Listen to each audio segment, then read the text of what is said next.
श्री नंदीश्वर विद्यालय द्वारा संचालित ऑनलाइन क्लासेस में आपका स्वागत है। आज हम कक्षा 10वीं का विषय विज्ञान अध्याय 6 जैव प्रक्रम पढ़ेंगे। तो जैव प्रक्रम क्या कहलाता है, मतलब वे सभी प्रक्रम जो सम्मिलित रूप से अनुरक्षण के लिए कार्य करते हैं, अनुरक्षण का कार्य करते हैं, जैव प्रक्रम कहलाते हैं। जैव प्रक्रम में सबसे पहली बात आती है अपनी पोषण की, कि पोषण क्या है।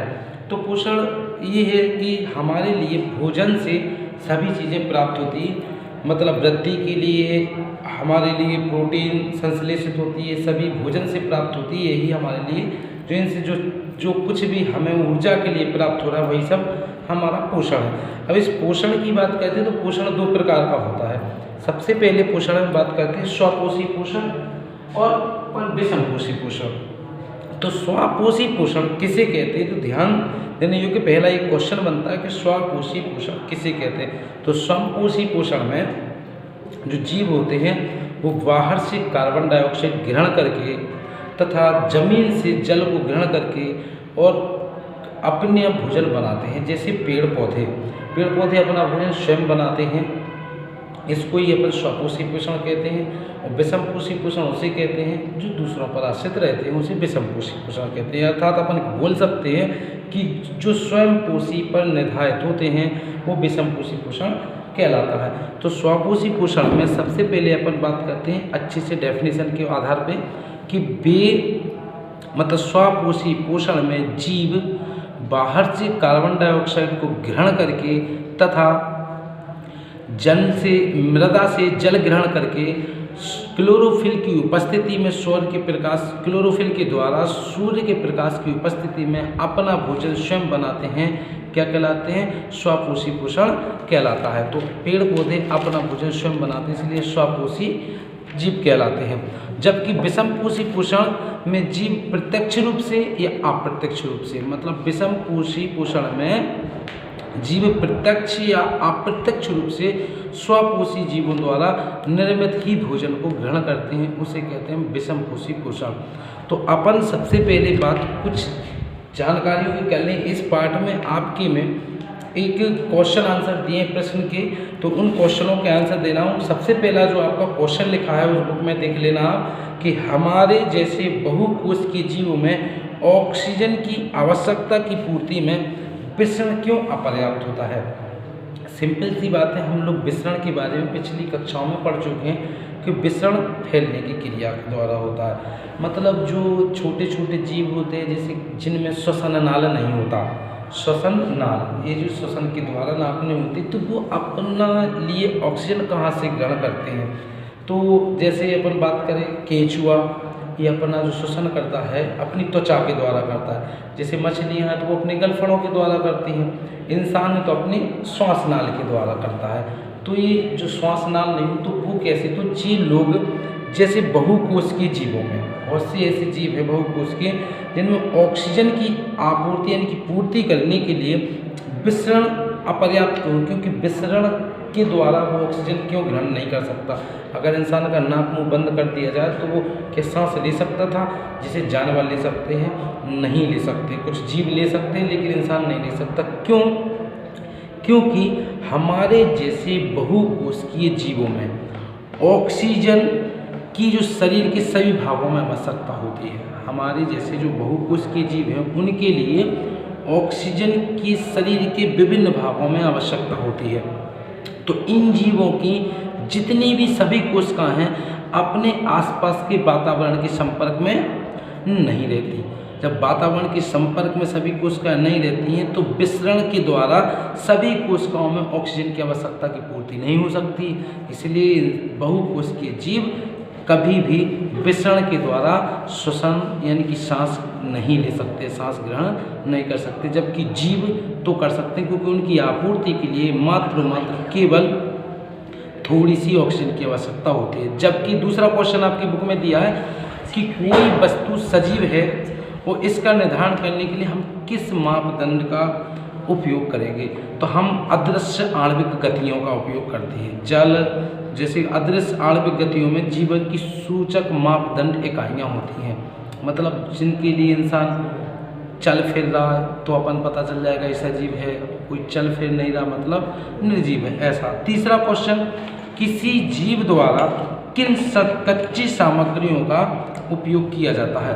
तो कोई सा भी जीव हो, बहुकोश के जीव हो चाहे एक कोश के जीव हो, सभी के लिए कच्ची चीज़ों का उपयोग ही किया जाता है, मतलब उसके ही द्वारा शरीर के अंदर भोजन बनता है। जैसे किसी जीव द्वारा कच्ची सामग्री के रूप में कार्बन आधारित अणु होते हैं, यानी कि कार्बन डाइऑक्साइड भी हो सकती है, ऑक्सीजन भी हो सकती है एवं सौर ऊर्जा भी हो सकती है, यानी विभिन्न लवणों का उपयोग किया जा सकता है। जैसे पेड़ पौधे, अगर एक जीव है तो ये इन चीज़ों को ग्रहण करके ही अपना भोजन बना लेगा। अगला क्वेश्चन आपकी बुक में दिया है कि जीवन के अनुरक्षण के लिए आप किन प्रक्रमों को आवश्यक मानेंगे? तो आप किन प्रक्रमों को आवश्यक मानेंगे? आप कुछ अनुमान लगा सकते हैं कि अगर आप खाना खाएंगे तो खाना यानी कि जो अंदर जाके सड़ जाएगा तो ये अपशिष्ट पदार्थ बन जाएगा, तो इस अपशिष्ट पदार्थों को उत्सर्जित करने की भी आवश्यकता है।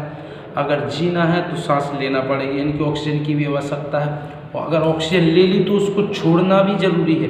तो अपन बोल सकते हैं कि जीवन के अनुरक्षण के लिए हमें एक तो पोषण चाहिए, एक श्वसन की जरूरत है, शरीर के अंदर पदार्थों का संवहन भी जरूरी है, और अगर संवहन हो गया तो उस अपशिष्ट जो हानिकारक पदार्थ हैं इनको उत्सर्जन आदि प्रक्रमों को निकालना भी जरूरी। तो इनको ही हम प्रयोग में मतलब जीवन के लिए हम मूलभूत अनुरक्षण के लिए प्रक्रम आवश्यक है।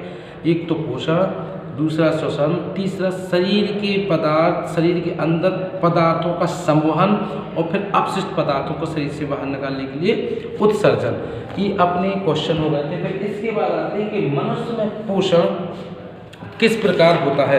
तो आप अपनी बुक में देखेंगे कि आपके लिए मनुष्य में पोषण दिया होगा क्वेश्चन। तो मनुष्य में पोषण किस प्रकार होता है?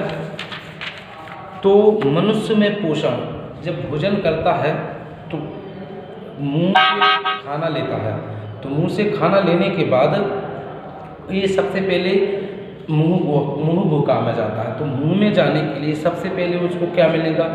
दांतों के अलावा उसको चबाया जाएगा, तो भोजन छोटे छोटे टुकड़ों में बट जाएगा। फिर उसमें यहीं से दांतों के नीचे से लार निकलती है, यानी कि उसमें लार ग्रंथियाँ होती, तो लार ग्रंथियों के द्वारा इसमें लार मिल जाएगी। तो ये एक तरह की एंजाइम होते हैं। ये एंजाइम से फिर ग्रसिका के द्वारा हमारे आमाशय तक पहुंच जाते हैं। तो आहार नाल मूल रूप से मुंह से गुदा तक एक विस्तृत लंबी नली होती है, जो हमारे शरीर में से एक बार प्रविष्ट हो जाता है। तो उसका भोजन का क्या होता है, इसकी जानकारी के लिए आप अपनी बुक में एक चित्र को देखना, एक चित्र दिया होगा। तो हम तरह तरह के भोजन खाते हैं, जिन्हें उसी भोजन नली से गुजरना होता है। तो प्राकृतिक रूप से भोजन को एक प्रक्रम से गुजरना होता है, जिससे वह छोटे छोटे कणों में बदल जाता है। जब हम दांतों से चबाकर इसे पूरा कर लेते हैं तो हमारे आहार का जो स्तर होता है बहुत बड़ा, बहुत अधिक कोमल होता है। जो आहार नाल होता है इसका जो स्तर होता है ऊपर की परत बहुत मुलायम होती है, ताकि तो इस भोजन को हम इसलिए गीला कर लेते हैं, अच्छे से चबा लेते हैं, ताकि यह हमारे मार्ग में मतलब आसानी से जा सके, कोई दर्द उत्पन्न ना करे। तो यहाँ पर हमारी एक लाला ग्रंथि होती है, जहाँ दांतों से चबाते हैं तो लाला ग्रंथि से एक लाला रस निकलता है। लाला रस के द्वारा यह छोटे छोटे अणुओं में विखंडित हो जाता है। यह काम जो छोटे छोटे अणुओं में जब खंडन होता है तो हाँ एक जैव प्रक्रम की प्रक्रिया चल जाती है, जो एंजाइमों के द्वारा होती है। अब लार में भी एक एंजाइम होता है, जिस एंजाइम को हम एमिलेज एंजाइम कहते हैं। यह मंड और जटिल अणुओं को सरल शर्करा में बदलने का कार्य करता है। तो भोजन को चबाने के दौरान यह पेशी जीवा भोजन को लार को पूरी तरह से मिला देती है। फिर इसके बाद हमारे आमाशय में भोजन पहुंच जाता है। तो यदि अम्लीय भोजन हो तो इसमें पित्ताशय में से पित्त रस निकल करके उसे क्षारीय बना देता है, और एक प्रक्रियाएँ चलती रहती हैं, और ये क्षुद्रांत से होकर के बड़ी बस नलिकाओं में होकर के ये अपशिष्ट पदार्थ बाहर निकल जाते हैं। इस प्रकार इस पोषण की प्रक्रिया बहुत लंबी है, आप अपनी बुक्स के चित्र के अध्याय के अनुसार इसको समझ लें। इसके बाद अपन फिर पढ़ते हैं जीवों में पोषण। तो जीवों में पोषण किस प्रकार होता है, तो इसके लिए अपन पहले इसके कुछ क्वेश्चन देख लें जो आपकी बुक्स में दिए हैं कि स्वपोषी पोषण तथा विषम पोषी पोषण में अंतर आप पढ़ चुके हैं। दूसरा क्वेश्चन है कि प्रकाश संश्लेषण के लिए आवश्यक कच्ची सामग्री पौधा कहाँ से प्राप्त करता है। तो जो पौधा होता है वो वायुमंडल से तो कार्बन डाइऑक्साइड ग्रहण करता है और जल जमीन से प्राप्त करता है। इस प्रकार पेड़ पौधे अपना भोजन प्राप्त कर लेते हैं। तो हमारे आमाशय में अम्ल की क्या भूमिका है, तो जो हमारा आमाशय है इसमें जो अम्ल होता है तो अम्ल की क्या भूमिका है। तो हमारे आमाशय में अम्ल है ना, भोजन के लिए भोजन के साथ जो आई हुई हानिकारक पदार्थ होते हैं, जीवाणु होते हैं, उनको नष्ट कर देता है और उसके माध्यम को कैसा बना देता है, अम्लीय बना देता है, जो पेप्सिन एंजाइम की क्रिया में सहायक होता है। लेकिन अधिक मात्रा में अगर अम्ल हो गया ना तो हमारे पेट में एसिडिटी नामक एक बीमारी हो जाती है जिससे हम अम्लता कहते हैं, यानी कि पीएच मान अगर बढ़ जाएगा तो पेट में दर्द उत्पन्न हो जाता है। इसके कारण हमारा ये क्वेश्चन खत्म। फिर पाचक एंजाइमों का क्या कार्य है, पाचक एंजाइमों का क्या कार्य है। पाचक एंजाइम जटिल कार्बनिक अणुओं को सरल कार्बनिक अणुओं में बदल देते हैं।